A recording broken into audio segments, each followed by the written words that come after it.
sectioning, I can help you with that. Step one, I want to go into Pinterest and actually search box braids and a brick lay. You will have some patterns pop up for you that will show you kind of how to lay them. Brick lay is basically like you would see bricks laid down, where they're set uneven, where you'll have like two here and then one on top of that. And it will be set up basically offset from one another. I always recommend what you do is with the bottom row is start with 3. Everyone has a different like bottom shape to their hairline in the same way that we all have different shapes to our hairlines on the front. And there's always so many tiny, tiny baby hairs. And so it's really important to make sure that you're not pulling on those. Another tip for the bottom row, I like to always make sure that my part goes sideways. So I will basically take my box, part it this direction, right? And then slide my Dread in there, because I find those bottom ones, if you start them off going this direction, as they loosen up, they start to tip and twist, and then it starts to like pull on the hair a lot, and those baby hairs, like that's the place I'll get tension bumps for sure.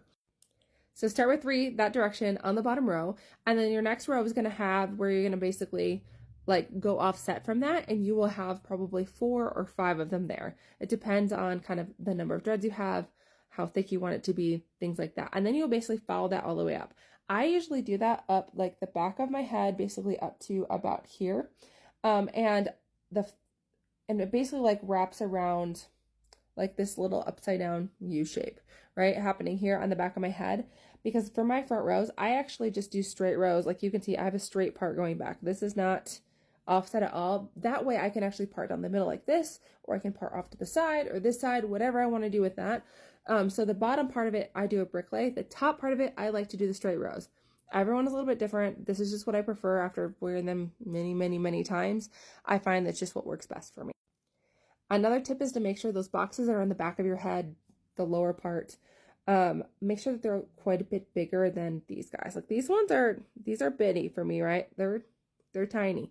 But the ones on the back of my head, some of them are pretty thick and wide, and a lot more like thicker chunks of hair.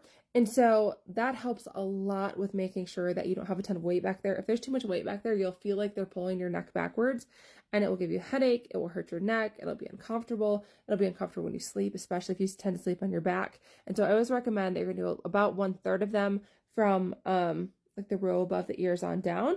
And then the rest of them are going to be basically the top part of your head.